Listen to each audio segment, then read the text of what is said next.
বাংলা ভাষার উপর একটি উপস্থাপনা। আপনারা অনেকেই জানেন, গুরুত্বের বিচারে, প্রয়োজনীয়তার বিচারে সারা পৃথিবীর 417টি ভাষার মধ্যে রাষ্ট্রসংঘ বাংলা ভাষাকে তৃতীয় স্থানে রেখেছে। আপনারা এটাও জানেন যে এই মুহূর্তে সারা বিশ্বে প্রায় 36 কোটি মানুষ বাংলা ভাষায় কথা বলেন, বাংলা পড়েন, বাংলা জানেন। আপনারা এটাও জানেন যে বাংলা এমন একটা ভাষা, অন্য ভাষা শিক্ষার ক্ষেত্রে যেগুলো ব্যবসায়িক কারণে, বাণিজ্যিক কারণে ব্যবহার হয়, যেমন ইংরেজি, যেমন জার্মানি বা ফ্রেঞ্চ, কিন্তু সাহিত্য কাব্যের বিচারে অন্য ভাষার মানুষ সবচেয়ে যে ভাষাটা বেশি শিখতে চায় সেখানেও বাংলা ভাষার স্থান দ্বিতীয়। আমার এই কথাগুলো বলার অর্থ, বাংলা ভাষা নিয়ে যারা চর্চা করছেন, যারা দীর্ঘদিন ধরে করছেন, তাদের প্রতি সাধুবাদ জানানো এবং এটা জানিয়ে দেওয়া, বিশেষ করে এখানে অনেক অভিভাবক আছেন তাদের কাছে, যে এই এত আনন্দ, এত ভালো লাগার মধ্যেও কিছু খারাপ লাগা আপনাদের সঙ্গে শেয়ার করব। আসলে বাংলা, বাঙালি এগুলো বললে কোথাও একটা এমন প্রেক্ষাপট তৈরি হয়, এমন একটা চালচিত্র তৈরি হয়, যেটা বোধহয় পৃথিবীর অন্য ভাষাভাষী মানুষ নিশ্চয়ই তাদের ভাষার নিয়ে তাদের গর্ব আছে, তাদের সংস্কৃতি নিয়ে তাদের অহংকার আছে, কিন্তু কোথাও যেন আমার নিজেকে মনে হয় যে এত বড় প্রেক্ষাপট, এত বড় চালচিত্র বাংলা ভাষা ছাড়া বোধহয় সম্ভব নয়। একটা ভাষা, যে ভাষায় কথা বলতেন স্বামী বিবেকানন্দ, একটা ভাষা, যে ভাষায় কথা বলতেন রবীন্দ্রনাথ ঠাকুর, কাজী নজরুল ইসলাম, একটা ভাষা, যে ভাষায় দুটো স্বাধীন রাষ্ট্রের জাতীয় সঙ্গীত রচিত হয়েছে, একটা ভাষা যা এখনো 37 কোটি মানুষ প্রতিদিন উচ্চারণ করেন, একটা ভাষা গোটা ভারতবর্ষের স্বাধীনতা আন্দোলনকে মন্ত্র দিয়েছিলেন যিনি, সেই সাহিত্য সম্রাট বঙ্কিমচন্দ্রের বন্দে মাতরম, সেই সাহিত্য সম্রাট বঙ্কিমচন্দ্রের ভাষা হলো বাংলা। শৈশব থেকে যিনি বাংলা জানতেন না, বেশি বয়সে এসে বাংলা শিখেছেন এবং নতুন ভাষার আবিষ্কার করেছেন, নতুন ছন্দের আবিষ্কার করেছেন, সেই মাইকেল মধুসূদন দত্তের ভাষা বাংলা। যে বীর সন্ন্যাসী অজস্র কষ্ট স্বীকার করে এই বাংলার মাটি থেকে দুরূহ এক দীর্ঘ যাত্রার শেষে গিয়ে পৌঁছেছিলেন চিকাগোয় এবং বিশ্ব ধর্ম মহাসম্মেলনে ভারতবর্ষের ছবিটাকে তুলে ধরেছিলেন উজ্জ্বল রূপে, তাঁরও মাতৃভাষা সেই স্বামী বিবেকানন্দের মাতৃভাষা বাংলা। সমস্ত পৃথিবীতে যে সাহিত্যকে চিরায়ত ধরা হয়, বাংলা থেকে তার দুটি একটি উদাহরণ দিতে গেলে কথামৃতের নাম আসে, সেই শ্রী শ্রী রামকৃষ্ণের ভাষা বাংলা। এগুলো আমাদের গর্ব, এগুলো আমাদের অহংকার। বাংলা ভাষায় যারা গান গেয়েছেন, বাংলা ভাষায় যারা নাটক করেছেন, বাংলার সাহিত্যে যারা চর্চা করেছেন, বাংলার কবিতাকে যারা সমৃদ্ধ করেছেন, তাদের কথা ভাবলে আমাদের গর্বে, অহংকারে, আনন্দে বুক ভরে ওঠে। কিন্তু যখন সামনের দিকে তাকাই, যখন আমার পরবর্তী সময়টার দিকে তাকাই, তখন দুঃখ হয়। আমি আপনাদের দু একটি ছোট অভিজ্ঞতা আপনাদের সঙ্গে ভাগ করে নেব, তাহলেই বুঝতে পারবেন কোথায় এসে দাঁড়াচ্ছি। সল্টলেকে একটা ওয়ার্কশপ হচ্ছে রবীন্দ্রসঙ্গীতের, সেখানে আমি এবং আমার অনুযোগ প্রতিম বন্ধু শ্রীকান্ত আচার্য গিয়েছিলাম। শ্রীকান্ত ব্ল্যাকবোর্ডে গান লিখে দিচ্ছিল লেখার জন্য ছেলেদের, পরে গানটা ওরা শেখাবে, শ্রীকান্ত, শ্রাবণী এরা। তো দেখা গেল পেছনের দিকে কিছু ছেলে মেয়ে লিখছে না। তা শ্রীকান্ত উঠে গিয়ে জিজ্ঞেস করলো যে বাবু তোরা লিখছিস না কেন? তাদের বাবা মারা উত্তর দিল, না ওরা আসলে বাংলাটা তো পড়ে না। তখন শ্রীকান্ত জিজ্ঞেস করলো, সে তো অনেকেই ইংরেজি পড়ে, বাংলাটা ছোটর দিকে পড়ে না, কিন্তু এইটুকু বাংলাও জানে না। তখন বললো, না না আসলে এখানে বাংলা সেকেন্ড ল্যাঙ্গুয়েজ আছে, কিন্তু আমরা ওদের সেকেন্ড ল্যাঙ্গুয়েজ দিয়েছি হিন্দি। বাঙালি সেকেন্ড ল্যাঙ্গুয়েজ দিয়েছেন হিন্দি, মা বলছেন। শ্রীকান্ত জিজ্ঞেস করলেন কেন? বললেন, না বাংলা ভাষাটা বড্ড কঠিন, হিন্দিটা খুব সহজ। যে আরজি কর মেডিকেল কলেজের এই আরজি কর ভদ্রলোক কে ছিলেন? বিশ্বাস করুন, ব্রিলিয়েন্ট স্টুডেন্ট। মানুষকে তারা চেনে না, তার জীবনকে তারা জানে না। তাহলে ক্ষুদিরাম বসুকে তারা চিনবেন না, প্রফুল্ল চাকিকে চিনবেন না, আচার্য প্রফুল্লচন্দ্রকে চেনার কোনো প্রয়োজন বোধ করবে না এই শিক্ষা ব্যবস্থা। তাহলে সেই বাঙালি কোথায় গিয়ে দাঁড়াবে? সেই বাঙালি কি আগামী প্রজন্মে কবিতা পড়বে? কবিতা শোনবার জন্য এইভাবে সমবেত হবে এক জায়গায়? হবে না। কিন্তু আমি আপনাদের কাছে প্রশ্ন করছি, নিজের বুকে হাত দিয়ে জিজ্ঞেস করুন, নিজেকে জিজ্ঞাসা করুন যে আপনার ছেলেটিকে, আপনার মেয়েটিকে আপনি চাইছেন সে একজন সফল মানুষ হোক। সফলতা কিসে? না সে যেন অনেক বড় হয়। বড়টা কিসে? না সে যেন অনেক ডিগ্রি ডিপ্লোমা পায়। ডিগ্রি ডিপ্লোমা কেন? না যেন একটা বড় চাকরি পায়। কেন? না তাতে সে অনেক পয়সা, অনেক টাকা, অনেক ডলার রোজগার করবে। তাতে সে জীবনের বাস্তবিক সুখ বৈভবকে কিনতে পারবে। তার জীবনে কোনো অস্বাচ্ছন্দ্য থাকবেন না। তাই অনেক বাবা, মধ্যবিত্ত বাবা, টিফিনে মুড়ি আর চাঁপা কলা খেয়ে কাটাচ্ছেন এই স্বপ্ন নিয়ে যে ছেলেকে নরেন্দ্রপুরে ভর্তি করেছি, এরপরে খড়গপুর IIT, তারপরে আমেরিকা, এই একটা রাস্তা ভেবে রেখেছেন। আপত্তি করছি না। আমার নিজের শৈশব অত্যন্ত দারিদ্র্যে কেটেছে। ক্লাস 10-এ পড়বার পর আমি প্রথম ফুল প্যান্ট পরার সুযোগ পেয়েছি। হাফ প্যান্ট এবং পায়জামা পরে স্কুলে যেতাম, সেটা দারিদ্র্যের কারণে, সেটা অন্য কথা। কিন্তু যে স্বপ্ন আমার বাবা মারা দেখতে চাইতেন যে আমার ছেলে বড় হোক, তাতে কোনো দোষ নেই, তাতে কোনো অন্যায় নেই। কিন্তু ওই স্বপ্নের পাশে নিজেকে জিজ্ঞাসা করে দেখুন তো, কোথাও কখনো ভাবেন যে আমার ছেলে ডাক্তার হোক, ইঞ্জিনিয়ার হোক, কম্পিউটার সায়েন্টিস্ট হোক, কিন্তু একজন বাঙালিও হোক। সে জানুক শরৎচন্দ্র কে ছিল, সে জানুক রবীন্দ্রনাথ আসলে কত বড় ছিলেন, সে জানবার চেষ্টা করুক রাসবিহারী বসু কে ছিলেন, নেতাজি সুভাষচন্দ্র 90 দিন ধরে সমুদ্রের নিচ দিয়ে গিয়েছিলেন কেন, কোথায়? কারুর কিন্তু উৎসাহ দেখি না আজকাল আর। তাই দুঃখ লাগে, কষ্ট হয় যে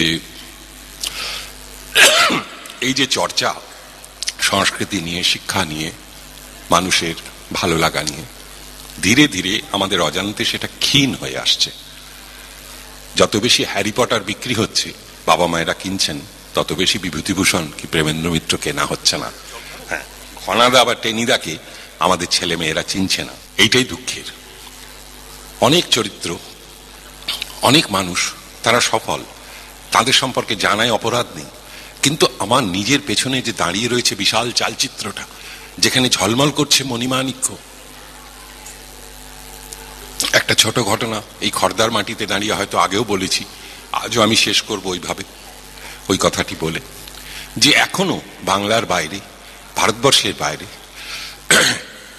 বাঙালিরা একটা অসাধারণ সম্মান পেয়ে থাকেন। সেটা কিন্তু তাদের ওই চালচিত্রের জন্য। কত হাজার কম্পিউটার সায়েন্টিস্ট হয়েছে, কতজন ডাক্তার হয়েছে, তার জন্য কেউ বাঙালিকে মনে রাখে না। জব্বলপুরে গেছি অনুষ্ঠান করতে, রাতে অনুষ্ঠান, শীতকাল, সঙ্গে আরতি মুখোপাধ্যায়, মান্না দে, ওরাও রয়েছেন। আমরা একটা হোটেলে ছিলাম, অনুষ্ঠান শেষ হয়েছে রাত্রি 1:30টার পরে। আমি বারান্দায় করিডোরে একা দাঁড়িয়ে দাঁড়িয়ে, খাওয়া দাওয়া হয়ে গেছে, সিগারেট খাচ্ছিলাম। দূর থেকে দেখছি এক ভদ্রলোক আসছেন, অদ্ভুত পোশাক, ধুতি এবং ওপরে একটা মিলিটারি জ্যাকেট, এবং মনে হলো পেছনে একটা রাইফেল রয়েছে তার, আর এদিকে একটা টর্চ রয়েছে ঝোলানো ক্রস বেল্টে, এবং তিনি আমার দিকে এগিয়ে আসছেন। অত রাত, জব্বলপুর, কাউকে চিনি না, বাকি শিল্পীরাও যে যার ঘরে, আমি একা। একটু ভয়ই পেয়েছিলাম।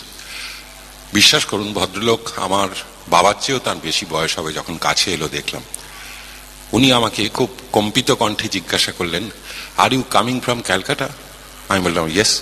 আমি ভাবলাম একটু আগে আমি মঞ্চে 1 ঘন্টা কবিতা বলেছি, অনেক মানুষ আপ্লুত হয়েছেন, ধন্যবাদ জানিয়েছেন, তাঁদেরই মতো কেউ একজন হবেন কবিতার অনুরাগী। কিন্তু না, তিনি জিজ্ঞাসা করলেন আমি কলকাতা থেকে এসেছি কিনা। আমি বললাম হ্যাঁ। এবং বিশ্বাস করুন, সেই 90 অতিক্রান্ত বৃদ্ধ ভদ্রলোকটি হঠাৎই নিচু হয়ে আমার পায়ে হাত দিয়ে প্রণাম করতে গেলেন। আমি বললাম এ কি করছেন, আপনি তো আমার বাবার বয়সী। তখন অদ্ভুত একটা স্বপ্ন আলু চোখে আমার দিকে তাকিয়ে বললেন, you are coming from Calcutta, the land of my God. আমি বললাম হু ইজ ইউর গড? তখন উনি বললেন যে আমি INA-তে ছিলাম, নেতাজির সেনাবাহিনীতে। যুদ্ধে আমার একটা পা, কাঠের পা, এখন যুদ্ধে একটা পা কাটা গেছিল। আমি নেতাজিকে দেখেছি, আমার আর ঈশ্বরকে দেখার দরকার হয়নি। আমি নেতাজিকে দেখেছি, ভারতবর্ষের আর কাউকে আমার চেনার দরকার হয়নি। অত বড় মাপের মানুষ, সেই দেশ থেকে, সেই মাটি থেকে আপনি আসছেন, আপনার পায়ে সেই মাটির ধুলো আছে, তাই আপনার পা ছুঁয়ে আমি আমার ভগবানকে প্রণাম করতে চাইছি। আমার চোখে জল এলো। ভাবলাম আমরা তো হীন, অতি সাধারণ মানুষ, কিন্তু বাঙালি সারা পৃথিবীর কাছে আজও এইভাবে সমাদৃত শুধু তার ওই অতীত কর্মকাণ্ডের জন্য, ওই ভয়ঙ্কর বড় হয়ে ওঠার জন্য। আমাদের ছেলে মেয়েকে আমরা শুধু পয়সায় বড় করতে চাইছি, বৈভবে বড় করতে চাইছি, বিলাসে বড় করতে চাইছি। সে বড়টা কি সত্যি বড়? একটু বাবা মায়েরা ভেবে দেখবেন। স্কুল টাইমে মায়েরা বাচ্চাদের নিয়ে যান, আমি নিজে কানে শুনতে পাই একজন মা তার বাচ্চাকে বলছে যে কালকে টিফিন দিয়েছিলাম, তুই অন্যকে কেন দিয়েছিস, তুই নিজে খাসনি। কালকে যদি দেখি যে তুই অন্যকে দিয়েছিস, তোকে কিন্তু ভীষণ মারবো। একটা মা তার ছেলেকে শিখিয়ে দিচ্ছে কাউকে দিও না, নিজে খাও। সেই ছেলে বড় হয়ে ওই মাকে বৃদ্ধাশ্রমে পাঠিয়ে দেবে যে এই বুড়িটা আমার বাড়িতে কেন, এই বুড়িটা আমার বাড়িতে কেন, আমি রোজগার করছি আমি খাবো। আমার কে শেখালো? কে শেখালো? মা শেখালো। একটু মায়েরা ভাবুন, আমি স্কুলে পড়েছি, হায়ার সেকেন্ডারি পরীক্ষা দিয়েছি, পরে গ্রাজুয়েশন করেছি, আমার মা কোনোদিন আমার স্কুল কলেজ দেখেননি। এখন প্রতিটি স্কুলে গিয়ে দেখুন মায়েরা সকাল থেকে সন্ধে অবধি স্কুলে বসে আছেন। কেন না ছেলে তার ভেতরে স্কুলে পড়াশোনা করছে, তিনি ছেলেকে সঙ্গে নিয়ে ফিরে যাবেন। জানি না এই কালচার, এই সংস্কৃতি কোথা থেকে এলো এবং এতে করে ছেলেদের কি উন্নতি হচ্ছে। চতুর্পাশে যুব সমাজের মধ্যে যে অবক্ষয় দেখতে পাচ্ছেন প্রতিদিন, প্রতি মুহূর্তে, গোটা পৃথিবীর কাছে বাঙালিকে লজ্জায় মাথা নিচু করতে হচ্ছে। একটু মায়েরা ভেবে দেখুন, একটু ছেলেদের ফুটবল খেলতে দিন। বিবেকানন্দ বলেছিলেন গীতা পড়ার চেয়ে ফুটবল খেললে বেশি লাভ হয়। একটু খেলাধুলো করতে দিন। একটা অনুষ্ঠানে আমি গিয়েছিলাম, পিকে ব্যানার্জি ছিলেন আমার সঙ্গে, কিংবদন্তি ফুটবলার। ফুটবল খেলার ফাইনাল খেলা ছিল, আমি নিজে ফুটবল প্রেমিক, সেই হিসেবে আমন্ত্রিত ছিলাম। সেখানে একটি ছেলে দুবার গোল দিল না। প্রদীপদা আমাকে বললেন, তুই খেয়াল করলি ছেলেটা ইচ্ছে করে গোল দিল না? আমি বললাম কেন বলুন তো? বললো দুবারই কিন্তু ওর লম্বা ছেলে, লাফালেই মাথাটা ছোঁয়ালেই গোল পায়, কিন্তু সরে গেল। ইন্টারভ্যালে ছেলেটাকে ডেকে প্রদীপদা বললো, তুই কি রে, দুবার দুটো ক্রস এলো, মাথা ঠেকালেই তো গোল, তুই মাথা সরালি কেন? বললো বাবা এমনিতেই ফুটবল খেলতে দিতে চায় না, তার উপরে বলেছে বাবা খেলতে দিতে পারি একটা শর্তে, তুমি হেড দেবে না। হেড দিলে নাকি মাথা গন্ডগোল হয়ে যেতে পারে, পড়াশোনা খারাপ হয়ে যেতে পারে। তা প্রদীপদা বললো, দেখ আমি তো এত হেডে গোল করেছি, এখন অব্দি তো মনে হয় না আমার মাথাটা বিগড়ে গেছে। তো একটু বাঙালিরা ভাবুন কি জায়গায় চলে গেছেন, কি করছেন ছেলে মেয়েদের নিয়ে। এই অবিমৃষ্যকারিতার মিছিল যদি চলতে থাকে, এইভাবে বিস্মরণের ঐতিহ্য যদি গড়ে তোলেন, ঘরে ঘরে যদি রবীন্দ্র চর্চা বন্ধ হয়ে যায়, ঘরে ঘরে যদি সাহিত্য সংস্কৃতির আসর বন্ধ হয়ে যায়, ওই টিভির সিরিয়ালটাই সবটুকু কিনে নেয়। এটা মনে রাখবেন যে টিভিতে সিরিয়াল যারা বানায় তারা বোকা নয়। অনেক রুচিবান মানুষ বলেন যে টিভিতে যেগুলো দেখায় ওগুলো আমাদের জন্য না, তৃতীয় শ্রেণীর লোকেদের জন্য, আমি দেখি না। কিন্তু কখনো ভেবে দেখেছেন কি যে এই তৃতীয় শ্রেণীর লোকেরা কারা? একজন চিত্র পরিচালক আমাকে বলেছিলেন যে আপনি যে গল্পটা বলছেন এটা নিয়ে আমি ছবি করব না। কারণ কেন? বললো এটা করলে আপনি দেখবেন, আপনার মতো লোক কটা শহরে? 100 জনের মধ্যে 12 জন। তাহলে বাকি যে লোকগুলো রইল, আমি ওদের জন্য বেদের মেয়ে জ্যোৎস্না বানাবো, আমার পয়সা হবে। তাহলে শিক্ষা, স্বাস্থ্য, পরিবহন, যেখানে যাবেন শুধু মাফিয়া রাজ, পয়সার গল্প। কি করে পয়সা আসবে তাই। একটা নামি দামি স্কুল, ক্লাস 5 থেকে আমরা তো 10 টাকা মাইনে পড়েছি, কি জানি তাতে বড় কতটা অমানুষ হয়েছি জানি না। কিন্তু এখন তো প্রতি সাবজেক্টে 3টে করে টিউটার লাগে।